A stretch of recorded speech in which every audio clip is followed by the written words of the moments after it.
السلام علیکم ورحمۃ اللہ وبرکاتہ۔ الحمدللہ رب العالمین۔ اللہ نے ہمیں ماہ رجب دکھایا، اللہ کرے ہمیں اتنی توفیق ہو کہ اس کا حق عطا کرے ہمیں، کیونکہ نبی کریم صلی اللہ تعالی علیہ وسلم ماہ رجب کا چاند دیکھتے ہی دعا فرمایا کرتے تھے، اللہم بارک لنا فی رجب و شعبان و بلغنا الی شہر رمضان، کہ اللہ اس ماہ رجب میں ہمارے لیے برکت رکھ، شعبان میں بھی ہمیں برکت عطا فرما اور ہمیں رمضان تک پہنچا۔ اور فرمایا کہ یہ مہینہ ماہ رجب جو مہینہ ہے یہ اللہ کا مہینہ ہے، ماہ شعبان جو ہے وہ میرا مہینہ ہے، مطلب نبی کریم صلی اللہ تعالی علیہ وسلم کا مہینہ ہے، اور رمضان جو ہے وہ میرے امتیوں کا مہینہ ہے۔ تو نبی کریم صلی اللہ تعالی وسلم سے پوچھا گیا کہ اللہ کے رسول صلی اللہ تعالی علیہ وسلم، آپ نے جو فرمایا کہ یہ ماہ رجب یہ اللہ کا مہینہ ہے، اس سے کیا مراد؟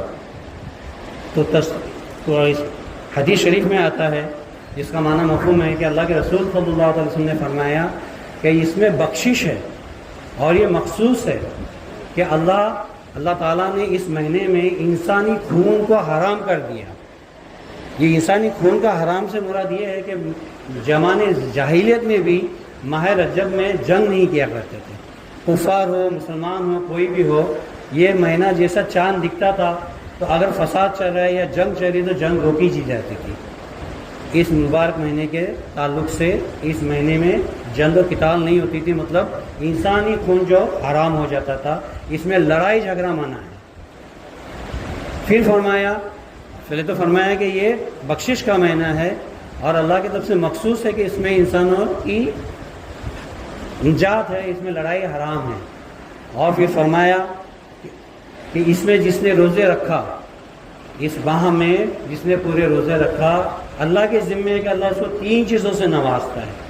سب سے پہلے اس کے جتنے گزشتہ گناہ ہیں، جتنے عمر بھر کے گناہ ہیں، جتنے پچھلے سال کے گناہ ہیں، وہ مطلب اگر اس نے پچھلے سال کے بھی روزے رکھا ہے رجب کے، تو پچھلے سال سے یہ سال کے، اور جس نے روزے نہیں رکھا اس کے پورے زندگی کے گناہ کا کفارہ ہے، اس لیے مہینے میں روزے رکھا۔ یہ ایک۔ دوسرا، اللہ اس کی مغفرت فرماتا ہے اور آگے اس کی حفاظت فرماتا ہے۔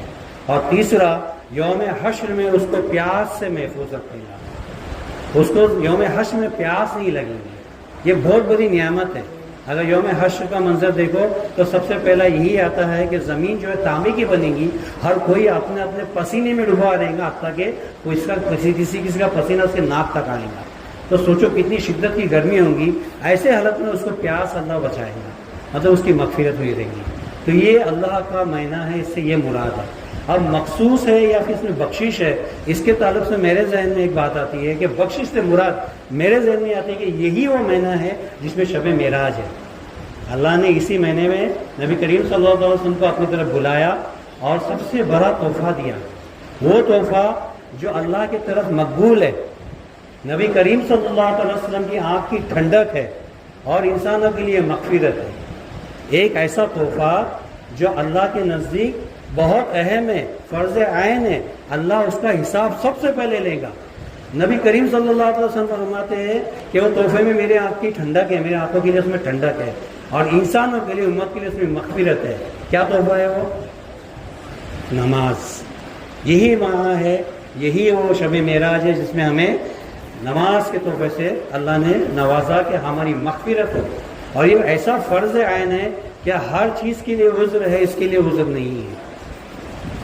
اگر آپ سکرات کی بھی حالت میں ہو، آپ کو شعور ہے کہ اذان ہو رہی ہے، نماز پڑھ سکتا ہو، تو آپ کو اشارے سے نماز پڑھنا ہے، یہ فرض عین ہے۔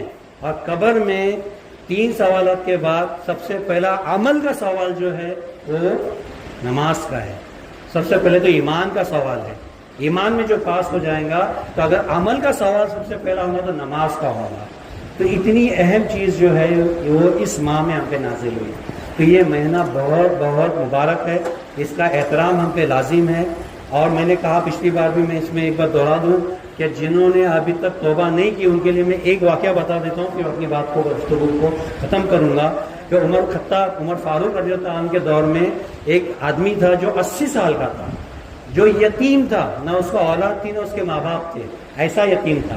تو اس نے اپنا ذریعہ معاش جو بنایا تھا باسوری، اس کو اتنی اچھی بانسری بجاتا تھا کہ لوگ اس کے پاس آتے بانسری سنتے اور اس کو پیسے دیا کرتے تھے، تو اس کا ذریعہ معاش بنا۔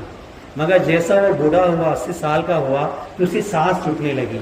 عام بات ہے کہ وہ لہ اور وہ سر 80 سال کے بوڑھے میں نہیں آتا، تو دھیرے دھیرے لوگ اس سے کم ہونے لگے، حتیٰ کہ یہ ہونے لگا کہ اس کے اوپر فاقے کا دور آیا۔ تو اس نے ایک کام کیا، وہ جنت البقیع میں گیا اور اللہ سے دعا کیا، اللہ مرنا تو ہے، اب یہ بانسری میرے کو کام نہیں آ رہی۔ اس نے بانسری کو توڑ دیا اور اللہ سے 2 چیز مانگی کہ اللہ اگر میری حیاتی ہے تو مجھے یہاں پہ رزق عطا فرما، اور اگر میری موت ہے تو مجھے یہیں پہ موت دے دے۔ اس نے گر گرا کے اللہ کی طرف متوجہ ہوا، جبکہ 80 سال تک نافرمانی کیا، کبھی نماز نہیں پڑھا، بانسری حرام ہے، میوزک ہم پہ حرام ہے، اس نے بانسری کو ہی اپنا ذریعہ معاش بنایا، وہی کھایا، مگر آخر میں وہ اللہ کی طرف راغب ہوا، اس نے بانسری توڑ دی اور جنت البقیع میں بیٹھ کے یہ دعا کی کہ اللہ اگر میری حیات کی باقی ہے تو یہیں پہ میرے لیے کچھ بندوبست کر دے، ورنہ مجھے یہیں پہ موت عطا فرما۔ جیسے اس نے یہ دعا گر گرا کے کیا تو عمر فاروق رضی اللہ تعالیٰ عنہ فرماتے رات کا وقت تھا، مجھے نبی کریم صلی اللہ علیہ وسلم کا دیدار ہوا، اور نبی کریم صلی اللہ علیہ وسلم نے فرمایا کہ اے عمر تم سو رہے ہو، اللہ کے ایک بندہ جنت البقیع میں تمہارا انتظار کر رہا ہے، جاؤ وہ بھوکا ہے، اس کے کھانے پینے کا بندوبست کرو۔ عمر فاروق رضی اللہ تعالیٰ نے فرمایا کہ اللہ کا حکم ہے۔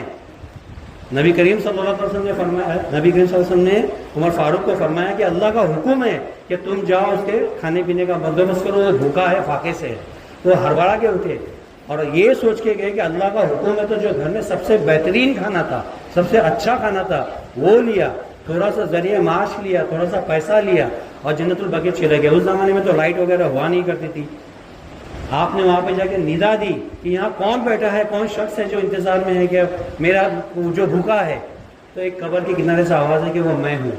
اس نے آواز دیا تو اس آواز کی طرف آپ گئے، اس کو دیا ہوتا تھا، دیے کے ذریعے اس کو دیکھے، بولے تم بھوکے ہو؟ بولے ہاں میں بھوکا ہوں۔ بولے بیٹھو۔ خود دسترخوان بچھایا، آپ نے ہاتھوں سے اسے کھلایا، اس کو آپ نے ہاتھوں سے کھلایا اور تھوڑا سا پیسہ ویسا دیا اور بولا اگر تجھے کچھ بھی ضرورت پڑے تو میرے سے کانٹیکٹ کرنا۔ بولے میں آپ کو نہیں پہچانتا۔ بوڑھے نے فرمایا کہ میں آپ کو نہیں پہچانتا، تو عمر فاروق نے فرمایا کہ میں امیر المومنین ہوں، میں خلیفہ دین ہوں۔ تو وہ کانپنے لگ گیا، وہ ڈر گیا کہ اب میری خیر نہیں، کہ عمر میرے سامنے ہے اور زندگی بھر میں نے بانسری بچائی، زندگی بھر میں اس سے بچتا رہا، اب میری خیر نہیں، اب میرا قتل ہونا واجب ہے۔ جیسے وہ تھرتھرانے لگا، ہاتھ کانپنے لگا، انہوں نے فرمایا تجھے کیا ہو گیا؟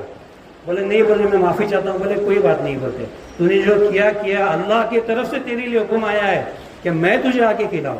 تو وہ فوراً سجدے میں گرا اور اللہ کا کہا اللہ میں تیرا اتنا بڑا گنہگار بندہ، 80 سال تک تیری میں نے نافرمانی کی اور ایک بار تجھ سے دعا کیا ہوں تو تو نے وقت کے امیر المومنین کو میرے پاس بھیج دیا، ان کے ہاتھوں سے مجھے کھانا کھلایا، بے شک تو بڑا غفور الرحیم ہے۔ آج سے میں سچی توبہ کرتا ہوں اور سوائے دین کے کدھر نہیں پھروں گا، اور توبہ کرتا ہوں کہ کبھی کوئی گناہ نہیں کروں گا۔ تو یہ وہ مہینہ مبارک مہینہ ہے، یہ ہمارے لیے مہینہ ہے، یہ گنہگاروں کا مہینہ ہے کہ اپنی طرف توبہ کی طرف راغب ہو۔ اور توبہ میں نے پہلے بھی فرمایا، یہ نہیں کہ 2 تماچ یہ گال پہ مار دے، 2 تماچ یہ گال پہ مار دے۔ توبہ اپنی گناہ کو سمجھنا، اس کو برا ماننا اور اس پہ پھر نہیں آنا، اس کی طرف پھر نہیں لوٹنا، وہ حرکت پھر نہیں کرنا، وہ اعمال پھر سے نہیں دہرانا توبہ ہے۔ جو گناہ آپ کر رہے ہیں اس سے رک جانا توبہ ہے۔ تو یہ ہمارے لیے مہینہ ہے کہ ہم ابھی سچی توبہ کریں، اللہ کی طرف راغب ہو۔ بے شک اللہ غفور الرحیم ہے، سچے دل سے جو اس کو یاد کرتا ہے اس کی مغفرت کرتا ہے، اور یہ مغفرت کا مہینہ ہے، یہ اللہ کی نوازش کا مہینہ ہے۔ اللہ ہمیں اس بات کو سمجھنے اور اس پہ عمل کرنے کی توفیق عطا فرمائے۔ ایک اعلان کرنا تھا کہ اس مسجد کی توسیع اور تعمیر شروع کرنا ہے انشاءاللہ۔ رمضان کے پہلے یہ مسجد پوری بھاننی ہے اور اوپر ایک ہلکا سا ٹیرس بنانا ہے تاکہ جمعہ کے دن وہ کام ہے۔ تو جس سے جو بن سکے اپنی طرف سے کوشش کر کے خود کرے یا کسی کے ذریعے کروا سکے تو یہ کار خیر میں حصہ لے۔ السلام علیکم ورحمۃ اللہ وبرکاتہ۔